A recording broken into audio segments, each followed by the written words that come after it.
Chapter 1. A Trap Within a Trap. The Jungle Moon of Xiphos.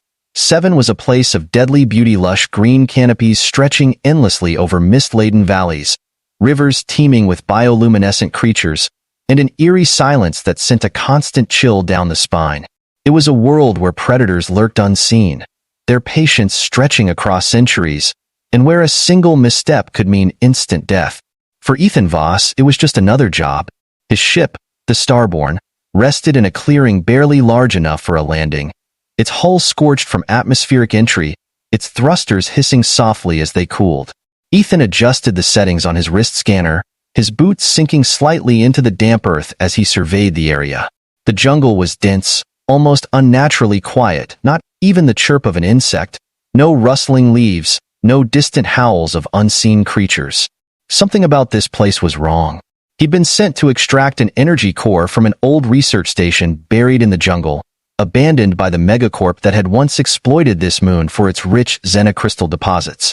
The mission was simple: get in, retrieve the core, get out before anything with sharp teeth and a bad attitude noticed him. Except the moment he stepped deeper into the jungle, he knew he wasn't alone. The captive in the cage. The trap was almost invisible, a web of high-frequency energy lines stretched between the blackwood trees, carefully disguised by the dense foliage. But what caught Ethan's attention wasn't the technology, it was the figure trapped inside it. She was tall, powerful, alien, bound in an energy snare, suspended slightly off the ground. Her armor gleamed under the filtered sunlight, black and silver, covered in battle scars and sigils he didn't recognize. Her skin was a deep shade of blue, her eyes burning gold, sharp and calculating even in captivity. Ethan had seen her kind before. She was a Zorvathian warrior, one of the most feared combatants in the sector. The Zorvathian Empire had warred against humanity more times than history could count, and even though there was now an uneasy peace, it didn't mean they were friends. And yet she wasn't struggling. She wasn't panicked. She was just waiting. Ethan hesitated, his instinct screaming at him that something wasn't right. "You planning on hanging around here all day?" he finally asked, stepping closer. The warrior's eyes snapped to him, sharp as a knife, studying him in a way that made him feel exposed, as if she were analyzing every weakness he had. Then, slowly, she spoke. "You do not belong here, human." Her voice was low, edged with authority and something else, amusement. Ethan folded his arms. "Neither do you." Her golden eyes gleamed. "I am exactly where I need to be." That sent a shiver down his spine. This wasn't a random ambush. She had let herself be captured. Breaking the chains. "You're trapped. You need help, or you wouldn't still be here," Ethan said, glancing at the energy lines. Whoever had set this up had used high-level containment tech, military grade. This wasn't some hunter's snare. This was a prison. The warrior's expression didn't change, but something flickered in her eyes. "You do not understand, human." Ethan snorted. "Try me." She tilted her head slightly. "If you release me, you will be hunted, just as I am." That gave him pause. This wasn't a simple bounty capture. She was being held here for a reason. And yet, something in him couldn't just leave her. Maybe it was the fact that he hated seeing anyone caged. Or maybe it was that nagging gut feeling that whatever was going on here was bigger than either of them. With a flick of his wrist, he activated his hacking module, overriding the energy snare's control signals. The trap flickered, sparked, then collapsed in on itself, releasing the warrior from its grip. She landed on the ground with predatory grace, rolling her shoulders as if shaking off an invisible weight. Then she looked at him. "You should not have done that." Ethan stiffened. A metallic whine filled the air. The jungle erupted with movement. The real trap springs. From the shadows, figures emerged, heavily armored hunters, their faces obscured by advanced tactical visors, weapons raised in perfect synchronization. 6, no 8 of them, moving with the kind of cold precision only trained mercenaries had. And their weapons? They weren't pointed at her. They were pointed at him. The hell dash? Ethan barely had time to react before the lead mercenary stepped forward, his armor marked with the insignia of the Orion Syndicate, one of the most ruthless mercenary organizations in the Outer Rim. "Mercer, Mercer, Mercer," the mercenary said, voice distorted through his helmet. "You really should learn to mind your own business." Ethan's stomach dropped. They knew his name. This wasn't a random encounter. He just walked into something much bigger than he realized. The Zorvathian warrior beside him didn't move, didn't flinch, because this was exactly what she had been waiting for. Chapter 2. The Betrayal in the Jungle. The dense jungle of Xiphos, 7, seemed to hold its breath. The thick canopy overhead let only slivers of golden light filter through, casting eerie patterns on the moss-covered ground. The air, saturated with humidity, smelled of damp earth and the faint metallic tang of distant ozone. It was a world teeming with life. Yet at that moment, an unnatural silence had fallen, a silence that carried the weight of impending violence. Ethan Voss stood frozen, his muscles coiled like steel cables, his breath steady despite the storm raging inside his mind. The mercenaries, 8 of them, clad in black tactical armor with glowing red visors, stood poised like hunters, their weapons trained not on the Zorvathian warrior he had just freed, but on him. And that told him everything he needed to know. He just walked into something far bigger than he realized. The Zorvathian woman stood beside him, her golden eyes betraying no emotion. She wasn't panicked. She wasn't grateful. She was simply waiting, watching, calculating. She had told him not to free her. She had warned him. And now? He had become part of whatever this was. The lead mercenary stepped forward, his armor marked with the insignia of the Orion Syndicate, one of the most ruthless mercenary organizations in the Outer Rim. His voice, distorted by the helmet's modulator, was calm, almost mocking. Mercer, Mercer, Mercer. A chill ran down Ethan's spine. They knew his name. That meant one of two things. 1. They had been tracking him. 2. They were tracking her. And either way, he was completely screwed. You really should learn to mind your own business, scavenger. Ethan's jaw tightened. His mind was running through 100 different escape scenarios, but none of them ended with him walking away without a few holes burned through his body. His blaster was holstered, but if he moved too fast, he'd be dead before he could even raise it. The Zorvathian warrior beside him, however, was utterly motionless, his statue carved from stone and fire, her golden eyes sharp as razors, her battle-scarred armor glinting in the fractured light. And then, for the first time since he had freed her, she spoke. You are outnumbered. The mercenary chuckled darkly. And you're outgunned. Ethan saw the way the Zorvathian's fingers flexed slightly, the subtlest shift in her stance. It was a warrior's telltale sign. She wasn't preparing to surrender. She was preparing to strike. And suddenly, everything made sense. She had let herself be captured not to escape, but to draw them in. This entire thing had been her trap. And Ethan? He had just triggered it. The ambush erupts. The lead mercenary tilted his head. Now, be a good little scavenger and dash. He never finished the sentence. Because in a blink, the Zorvathian warrior moved. She didn't just attack, she became a storm of destruction. One moment, she was standing beside Ethan, perfectly still. The next, she lunged forward, her bladed gauntlet flashing in the dim light. The first mercenary barely had time to react before her blade tore through his throat, severing his voice modulator and sending a spray of crimson mist into the air. His body collapsed, twitching, as his rifle clattered to the ground. Chaos erupted. Gunfire split the silence, plasma rounds tearing through the foliage, lighting up the jungle like a storm of red lightning. Ethan moved on instinct, diving behind the trunk of a fallen tree just as a burst of energy bolts shredded the air where he had just been standing. The Zorvathian? She didn't even flinch. She was everywhere at once, her movements an impossible blur of speed and precision. One mercenary tried to raise his weapon, she was already there, grabbing him by the wrist, twisting his arm so violently that Ethan heard the wet snap of bone breaking. The man screamed, sound that was cut short as she yanked his own sidearm from its holster and put a round through his skull. 2 down. 6 left. The remaining mercenaries quickly regrouped, adjusting their formation. They weren't just some hired thugs, they were professionals. Tactical. Coordinated. And that made them far more dangerous. Ethan peeked from behind cover, gripping his blaster tightly. He had one chance. The nearest mercenary had his back partially exposed, a fatal mistake. Ethan fired. The bolt struck just below the man's helmet, piercing his armor at the weak joint near the neck. The mercenary staggered, then collapsed into the undergrowth, his weapon falling limp in his hands. The remaining 5 mercenaries instantly turned their weapons on Ethan, and he knew he was dead. Until the Zorvathian warrior struck again. She darted into their ranks, a whirlwind of death.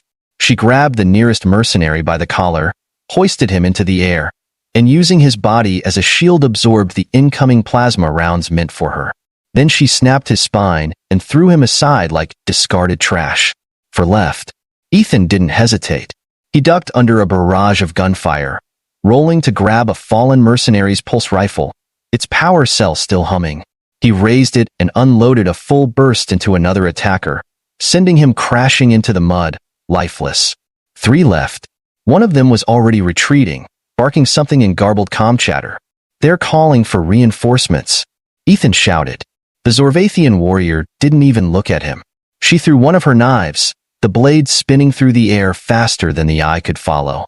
The retreating mercenary never made it 3 steps. The knife sank into the back of his skull, dropping him instantly. 2 left. The last 2 realized they had lost. Ethan saw the hesitation in their stances, their training battling against their survival instincts. They knew they were outmatched. And then they ran. The Zorvathian warrior watched them go, her expression unreadable. She could have chased them down, could have ended them in seconds. But she didn't. She simply let them go. And that, more than anything else, terrified Ethan. Because it meant she wasn't just some warrior killing mercenaries in the jungle. She was playing a longer game. And he was part of it now. The unwelcome truth. Ethan exhaled, standing slowly, his pulse still hammering from the fight. His clothes were damp with sweat, his hands trembling slightly from the adrenaline crash. The Zorvathian warrior turned to him, her golden eyes unreadable. "You fight well for a scavenger." Ethan shook his head. "I'm not a scavenger." She smirked. "Then you are a fool." He clenched his jaw. What the hell was all that? Who were they really after, you or me? She didn't answer. Instead, she turned, walking deeper into the jungle. Ethan hesitated. He could leave right now, get back to his ship, pretend none of this ever happened. But some part of him knew he was already in too deep. Gritting his teeth, Ethan took a step forward and followed her into the unknown. Chapter 3. Secrets in the Heart of the Jungle. The jungle of Xiphos, 7 stretched endlessly in every direction. A twisting labyrinth of towering blackwood trees, luminescent vines, and thick, oppressive mist that clung to the ground like a second skin. The remnants of battle lay scattered across the forest floor, mercenary bodies cooling in pools of their own blood, weapons half buried in damp soil, the air still tinged with the sharp scent of plasma burns. And yet, despite the violence that had just unfolded, the Zorvathian warrior, Zalvanna, moved with an unbothered grace, her golden eyes fixed forward, her posture relaxed as if she had not just torn through some of the most well-trained mercenaries in the sector. She had barely broken a sweat, whereas Ethan was still trying to get his breathing under control. His pulse hammered against his ribs, his hands still tingling from the adrenaline that had yet to fade. The realization of what had just happened gnawed at his thoughts like a blade pressing against his throat. This wasn't a random fight. It wasn't a coincidence. This was something planned, something deliberate. And she had known. She had always known. Ethan wiped the sweat from his brow, exhaling sharply before quickening his steps to catch up with her. His boots crunched against the damp undergrowth, the sounds swallowed quickly by the density of the jungle. "You mind telling me what the hell I just walked into?" His voice came out rough, edged with frustration and suspicion. "Because I just had a whole squad of mercs try to put holes in me, and I'd really like to know why." Zalvanna didn't stop walking, didn't even glance at him, as if she had already calculated exactly how this conversation would play out. "You interfered in something that was never meant for you," she said, her tone calm, composed, almost indifferent. "Your actions, your kindness, have placed you in the center of something much larger than yourself." Ethan gritted his teeth, barely restraining the urge to grab her arm and force her to face him. "That's not an answer." He gestured back toward the clearing, where the bodies of the fallen mercenaries were already being reclaimed by the jungle. "You let yourself be captured. That much is obvious. But why? What the hell is so important that you needed those guys to bring you here?" For the first time, she slowed her pace. Her gaze flickered toward him, studying him, measuring his resolve. "Because there is something buried in this jungle," she said at last, her voice a quiet blade. Something that has been forgotten. Something that your kind was never meant to find. Ethan's brows furrowed. And what exactly is that? She hesitated, and for the first time, he saw something flicker across her features, an emotion she had buried deep beneath layers of control. It wasn't fear. No, it was reverence. The last vault, she murmured. Ethan felt a cold weight settle in his gut. He had heard that name before, spoken only in hushed whispers by rogue historians and conspiracy theorists. The last vault was a myth, a legend from a war so old that most records of it had been scrubbed from history. It was said to be the final resting place of something, or someone so dangerous that it had been hidden away from the rest of the galaxy. Some believed it was a weapon. Others believed it was knowledge. But no one had ever found proof that it existed.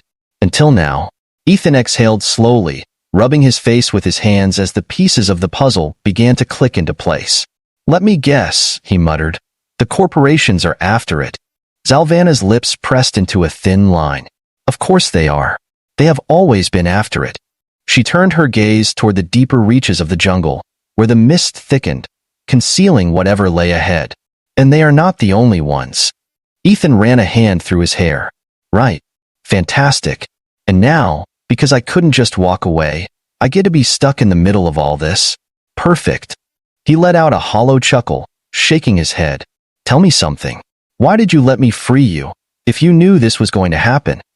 Zalvanna finally turned to face him fully. Because you were meant to. Ethan blinked. What? Her golden eyes locked onto his, and he suddenly felt as if he were standing in front of something ancient, something that knew more than it should. Your arrival was not chance. The path you have walked, the choices you have made, have led you here, to this moment. You are not merely a bystander, human. She took a slow step closer.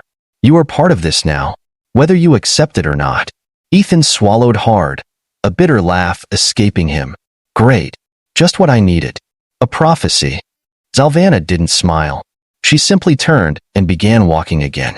And despite every instinct screaming at him to leave, to run, to get the hell off this cursed moon, Ethan followed. The deeper they ventured, the more the jungle changed. The trees grew taller, their trunks twisting unnaturally, their bark etched with glowing symbols that pulsed like veins. The air itself felt thicker, humming with an energy that prickled against Ethan's skin. It wasn't natural. It wasn't right. We're close, Zalvanna murmured, her hand drifting to the blade at her waist. Ethan frowned, adjusting his grip on his blaster. Close to what? She didn't answer, because suddenly, the ground beneath them shifted. The jungle trembled, the earth splitting open with a deafening roar. Ethan barely had time to react before the ground collapsed, sending both of them plummeting into darkness. Ethan hit the ground hard, the air forced from his lungs as he landed in a pile of damp soil and debris. Groaning, he rolled onto his back, blinking against the dim glow that surrounded them. The first thing he noticed was the silence. The jungle above had been alive with sound, but down here?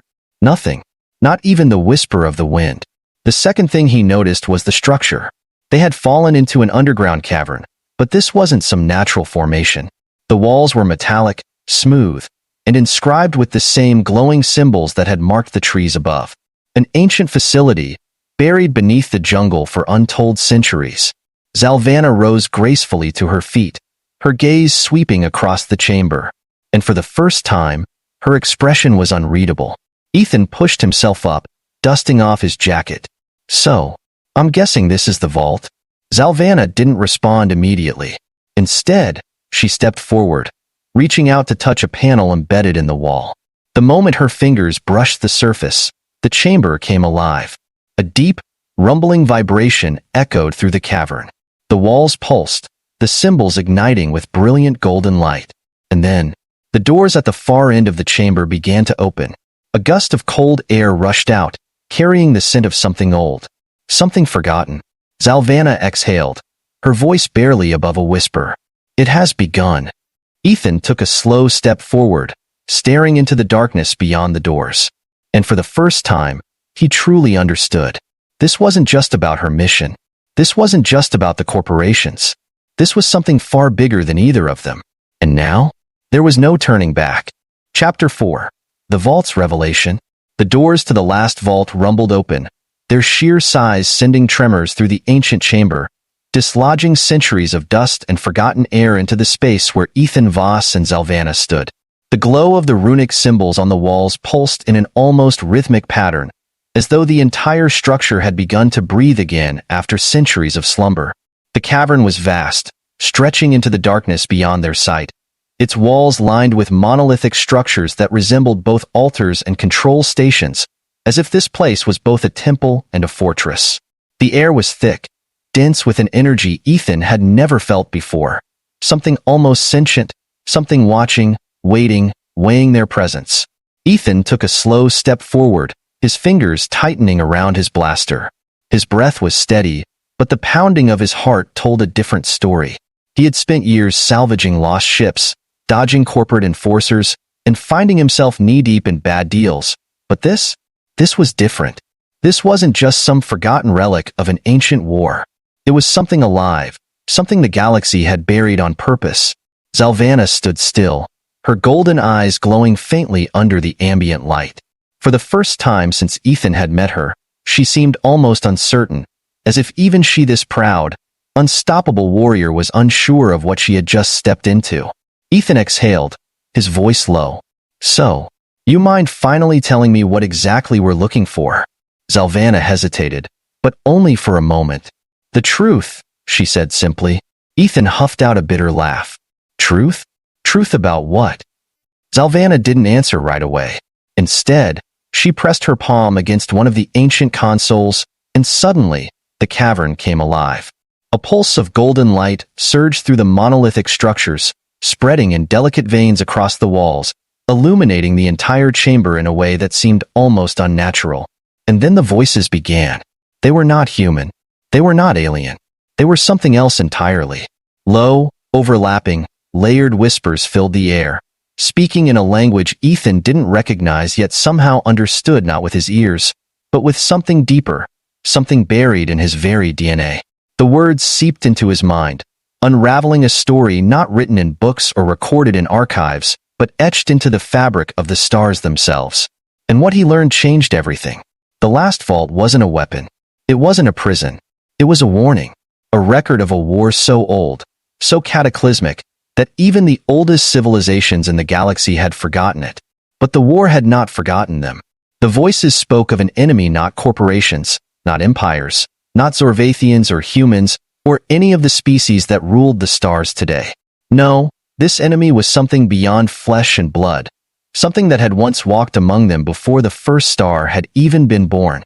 They were called many things in many forgotten tongues, but in the simplest terms, they were the Endmakers, beings that consumed galaxies, not through conquest, not through war, but by erasing them from existence, rewriting reality in their own image. And the vault? It wasn't just a warning. It was a beacon, a distress call meant for those who would come after, for those who would think themselves rulers of the cosmos, a message across the vast stretch of time, a desperate plea from those who had fought and lost. And Ethan had just activated it. He turned sharply towards Zalvanna, his voice raw. "Tell me you didn't know this." She met his gaze, and for the first time, she looked uncertain. "I knew the vault held knowledge," she admitted. "I did not know it would be this." Ethan felt his stomach drop. "We need to shut it down." Zalvanna's golden eyes flickered with something unreadable. "We cannot." The whispering voices around them rose in intensity, the very walls vibrating as the ancient energy built to a crescendo. The message had already been sent. The call had already gone out, and something somewhere had answered. A low, unnatural hum filled the cavern, sending a ripple of ice-cold dread through Ethan's veins. The air shifted, as though the very fabric of reality was thinning. The symbols on the walls flickered erratically, the light distorting, bending, unraveling. Something was coming. Zalvanna moved first. "We need to leave. Now." Ethan didn't argue. They ran. The moment they burst back onto the jungle surface, the sky was wrong. The perpetual storm clouds that had always loomed over Xiphos 7 were gone, replaced by a gaping, swirling tear in the atmosphere, a wound in the sky where space itself seemed to ripple. The air vibrated with a low, droning hum, a sound that was neither natural nor technological, but something in between, something that did not belong in this universe. Ethan skidded to a halt, his breath ragged. "Tell me you have a way off this rock." Zalvanna's gaze was fixed on the sky, her jaw tight. "Your ship is our only option." They sprinted toward the clearing, where the Starborn was still waiting, its hull gleaming under the eerie, fractured light. Ethan's mind was racing, trying to piece together a plan, trying to understand what they had just done. But before they could reach the ship, they were no longer alone. Standing in the clearing were the remnants of the Orion Syndicate mercenaries, their weapons raised. And at the center of them, Varen, the corporate enforcer, his face carved from stone, his eyes cold. "You just couldn't help yourself, could you, Mercer?" Varen's voice was calm, almost amused. "You should have stayed out of this." Ethan raised his blaster, but Varen only smiled. "Drop it." Ethan didn't move. And then Varen stepped aside, and something else stepped forward. It wasn't a mercenary. It wasn't human. It wasn't anything Ethan had ever seen before. It was tall, too tall, its form shifting, flickering, as though it wasn't fully here. Its body made of something that wasn't quite matter, its face featureless, except for the deep, black void where its eyes should have been. Ethan felt his entire body go cold. Varen's smirk widened. "Meet your future." The thing tilted its head, as if studying them. Then it spoke. Not in a voice, not in sound, but in thought, an overwhelming flood of emotion and meaning that bypassed words entirely and sank straight into the soul. "We have heard your call. We have seen your light. And we are coming." Ethan's mind screamed. Zalvanna whispered something in her native tongue, a prayer, or a curse. Ethan gritted his teeth, forcing himself to move. "We're leaving." And then he fired his blaster straight at Varen's face. The world exploded into chaos.